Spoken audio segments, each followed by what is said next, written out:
राष्ट्रीय सुरक्षा के मुद्दे पर गृह मंत्री अमित शाह ने की बड़ी बैठक में जम्मू कश्मीर में टारगेट किलिंग की ली जानकारी। गृह मंत्री ने सुरक्षा एजेंसियों, अर्धसैनिक बलों, राज्यों के पुलिस प्रमुखों और सेना के बड़े अधिकारियों के साथ बैठक की। जम्मू कश्मीर के डीजीपी भी बैठक में मौजूद रहे। गृह मंत्री ने अतिरिक्त सुरक्षा चुनौतियों से मजबूती से निपटने के तरीकों पर भी चर्चा की। सभी जांच एजेंसियों के बीच बेहतर सामंजस्य के लिए भी काम करने की बात बताई जरूरी। आतंकी वारदातों के बाद जम्मू के 2 दिन के दौरे पर army chief general MM Naravane LOC के पास फॉरवर्ड लोकेशन का दौरा करेंगे, सुरक्षा हालात की समीक्षा करेंगे। बिहार सरकार ने जम्मू कश्मीर प्रशासन से की मांग, मजदूरों की हत्या में शामिल आतंकवादियों को पकड़ने के लिए बनाए स्पेशल टीम। बिहार के डीजीपी ने जम्मू कश्मीर के मुख्य सचिव और डीजीपी से की बात, मजदूरों की सुरक्षा देने की बात कही। बिहार के डिप्टी सीएम तारकिशोर ने भारत बनाम पाकिस्तान मैच को रोकने की मांग की। कहा, इससे मैसेज जाएगा कि भारत आतंकवाद का समर्थन करने वालों के साथ नहीं है।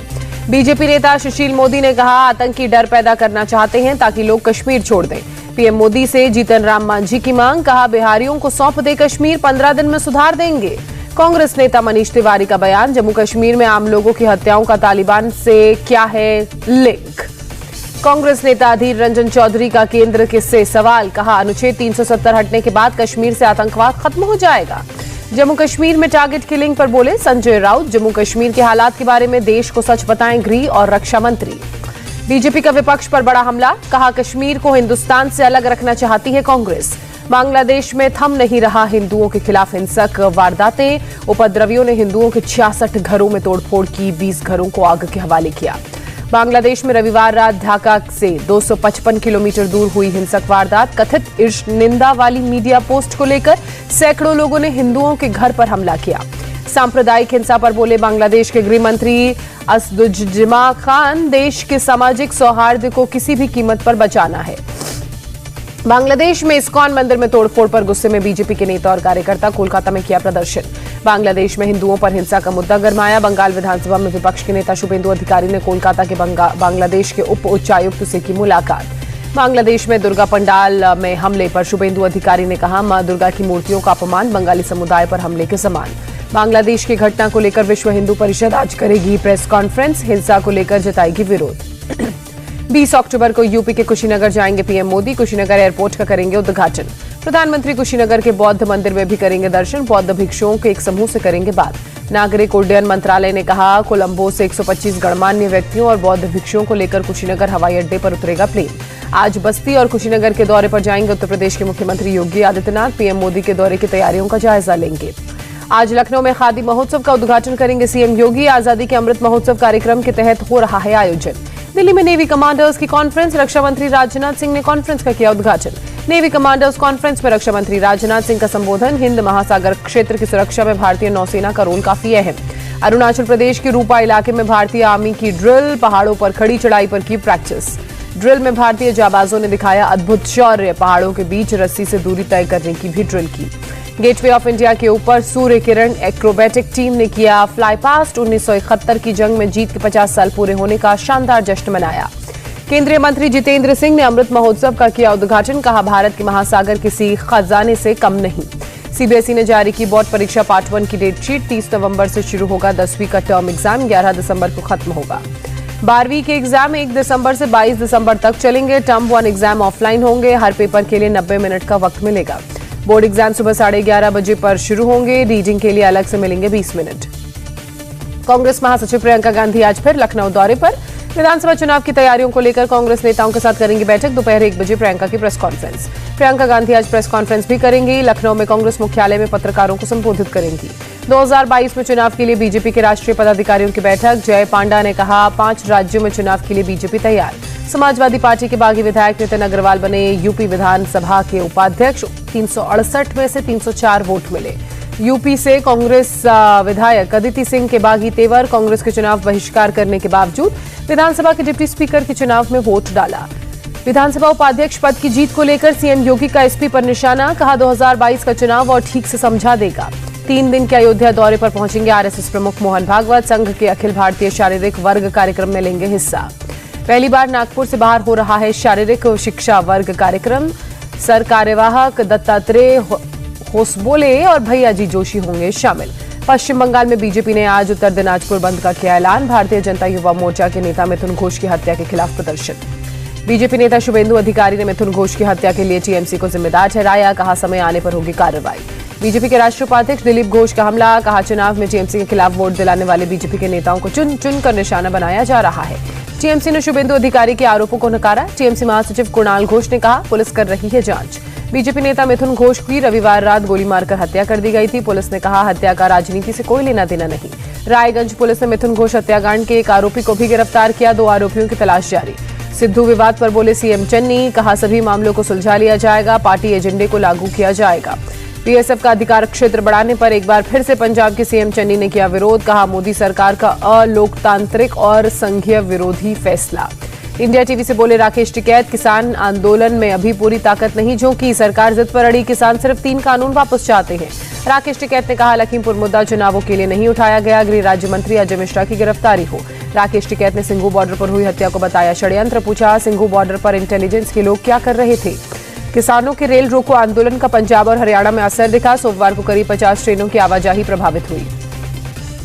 यूपी विधानसभा के पूर्व स्पीकर सुखदेव राजभर का निधन, आजमगढ़ के दीदारगंज से विधायक थे राजभर। सीएम योगी ने निधन पर शोक व्यक्त किया। भोपाल में जबरन लड़की का बुर्का उतारने के मामले में 2 आरोपी गिरफ्तार। वीडियो वायरल होने के बाद पुलिस ने खुद संज्ञान लेते हुए मामले में एक्शन लिया। भोपाल में सरेआम हिंदू लड़की से जबरन उतरवाया गया उसका बुर्का, नकाब पहनकर कौम को बदनाम नहीं करने की हिदायत दी गई। दिल्ली के किशनगढ़ में एक फॉर्च्यूनर पर फायरिंग, ड्राइवर को लगी गोली, जख्मी हालत में अस्पताल में भर्ती। पुलिस के मुताबिक गाड़ी में सवार सोमराज उर्फ धामी पहलवान को मारने आए थे हमलावर। हत्या के मामले में आरोपी है धामी पहलवान। रंजीत मर्डर केस में राम रहीम को आजीवन कारावास, 4 अन्य दोषियों को भी उम्र कैद की सजा। पंचकुला सीबीआई कोर्ट ने राम रहीम पर 31 लाख रुपए का जुर्माना भी लगाया, बाकी दोषियों पर 50-50 हजार रुपए का फाइन। यूपी के शाहजहांपुर में कोर्ट परिसर में एक वकील की गोली मारकर हत्या, शव के पास से एक तमंचा भी बरामद। शाहजहांपुर हत्याकांड का आरोपी गिरफ्तार, law and order ADG Prashant Kumar ने कहा आरोपी ने अपना जुर्म कबूला। शाहजहांपुर मामले पर मायावती का ट्वीट, कहा दिन दहाड़े वकील की हत्या बेहद शर्मनाक। प्रियंका गांधी का हमला, कहा सीएम दावा करते हैं गुंडे बदमाश प्रदेश छोड़कर चले गए, यहां तो कोर्ट के अंदर घुसकर वकील की हत्या कर दी गई। महंत नरेंद्र गिरी सुसाइड केस में सीबीआई को बड़ा झटका, आनंद गिरी समेत 3 आरोपियों के पॉलीग्राफी टेस्ट की अर्जी खारिज की। लखीमपुर हिंसा में क्राइम ब्रांच ने सुमित जायसवाल गिरफ्तार, शिशुपाल नंदन सिंह बिष्ट और सत्यप्रकाश त्रिपाठी भी पकड़े गए। यूपी के मुरादाबाद में एक रिटायर्ड एयरफोर्स के जवान की हत्या, अज्ञात शख्स ने जहरीला इंजेक्शन लगाया, तफ्तीश में पुलिस जुटी। यूपी के बलरामपुर में एक शख्स की ट्रैक्टर से कुचलकर मौत, गुस्साए घर वालों ने दोषी को सजा देने की मांग की। आर्यन खान ड्रग्स केस मामले में मुख्य गवाह किरण गोसावी के खिलाफ पालघर में केस दर्ज, गोसावी पर नौकरी दिलाने के नाम पर धोखाधड़ी का आरोप। छत्तीसगढ़ के नारायणपुर में एक पुलिस कांस्टेबल ने एसपी पर लगाया हमला करने का आरोप। पीड़ित कांस्टेबल अस्पताल में भर्ती, एसपी की कार का ड्राइवर है पीड़ित कांस्टेबल। सीएम भूपेश बघेल ने दिए जांच के आदेश। सीएम पुष्कर सिंह धामी ने पौड़ी और रुद्रप्रयाग के जिलाधिकारियों से बारिश के ताजा हालात की जानकारी ली। पौड़ी में 3 लोगों की मौत, 2 घायल। उत्तराखंड के सीएम पुष्कर सिंह धामी ने डिजास्टर मैनेजमेंट की टीम से मुलाकात की। राज्य के 12 जिलों में बारिश के अलर्ट के बाद तैयारियों में जुटे धामी। बद्रीनाथ में भारी बारिश के बाद बर्फबारी, मौसम विभाग ने तेज बारिश की आशंका जताई। बारिश के बाद गंगोत्री में भी भारी बर्फबारी, चारों तरफ बिछी बर्फ की सफेद चादर, तापमान गिरा। रुद्रप्रयाग के डीएम ने दी जानकारी, केदारनाथ के दर्शन करने आए श्रद्धालु 2000 की संख्या में सुरक्षित स्थान पर। केरल में बारिश और लैंडस्लाइड से मरने वालों की संख्या 38 हुई। सबरीमला मंदिर में 21 अक्टूबर तक श्रद्धालुओं के प्रवेश पर रोक, केरल में बाढ़ बारिश की वजह से फैसला।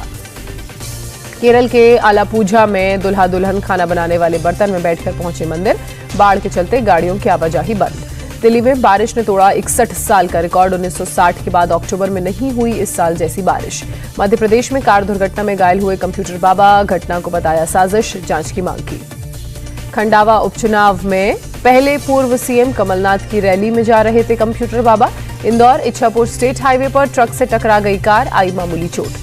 भारत और इजरायल में वैक्सीन सर्टिफिकेट पर बनी सहमति, इजरायल दौरे पर हैं विदेश मंत्री डॉक्टर एस जयशंकर। देश में अब तक वैक्सीन के 98 करोड़ 59 लाख डोज दी गई हैं, केंद्र सरकार ने दी जानकारी। राज्यों और केंद्र शासित प्रदेशों को अब तक 102 करोड़ से ज्यादा एंटी कोविड वैक्सीन की डोज मुहैया कराई गई। देश में कोरोना के 12,336 नए मामले, 24 घंटे में 164 लोगों ने जान गंवाई। देश में कुल 1,76,000 एक्टिव केस। केरल में बीते 24 घंटे में कोरोना से 6,676 लोग संक्रमित, 60 की मौत। महाराष्ट्र में कोरोना के 1,485 नए मामले, 24 घंटे में 27 मरीजों ने दम तोड़ा। कोविड टास्क फोर्स के साथ सीएम उद्धव ठाकरे ने की बैठक, बच्चों के वैक्सीनेशन, रेस्टोरेंट के खोलने की समय की सीमा को बढ़ाया गया। 22 अक्टूबर से महाराष्ट्र में खुलेंगे थिएटर और सिनेमा हॉल। सीएम ठाकरे ने फायर सेफ्टी समेत जरूरी नियमों को ध्यान में रखने की सलाह दी। यमन में शिते विद्रोहियों और सुरक्षा बलों के बीच जंग, तस्वीरें आई सामने। विद्रोहियों के कब्जे वाले इलाके में सुरक्षा बलों के काउंटर ऑपरेशन के बाद छिड़ी जंग, दोनों ओर से जमकर फायरिंग। स्पेन के ला पाल्मा से ज्वालामुखी का निकलना लगातार जारी, सामने आई हैरान कर देने वाली तस्वीर। ज्वालामुखी से निकल रहे लावा से अब तक 1800 से ज्यादा इमारतों को नुकसान, करीब 85,000 लोगों को दूसरी जगह शिफ्ट किया गया। इटली में सड़कों पर उतरे सैकड़ों लोग कोरोना को लेकर हेल्थ पास जरूरी किए जाने का कर रहे हैं विरोध। पुलिस ने प्रदर्शनकारियों को खदेड़ने के लिए वाटर कैनन का इस्तेमाल किया, आंसू गैस के गोले भी दागे गए। आईसीसी T20 वर्ल्ड कप में भारत ने इंग्लैंड को पहले टेस्ट मैच में प्रैक्टिस सेशन में हराया। इंग्लैंड के 189 रनों के लक्ष्य का पीछा करने उतरी टीम इंडिया ने शानदार परफॉर्मेंस दी। केएल राहुल और ईशान किशन की तूफानी पारी के दम पर ये T20 मैच प्रैक्टिस मैच अपने नाम किया। विराट कोहली ने टॉस जीतकर इंग्लैंड को बल्लेबाजी का न्योता दिया। इंग्लैंड ने जॉनी बेयरस्टो के 49 रन और मोइन अली के 43 रन की बदौलत स्कोर को 188 तक पहुंचाया। भारत की तरफ से मोहम्मद शामी ने 3 विकेट चटकाए। T20 वर्ल्ड कप में बल्लेबाजी क्रम पर बोले विराट कोहली, केएल राहुल और रोहित शर्मा करेंगे ओपनिंग, मैं नंबर 3 पर करूंगा बैटिंग। इंडिया टीवी हर वक्त हर जगह डाउनलोड करने के लिए सर्च करें India TV news Google play store या ऐप स्टोर पर।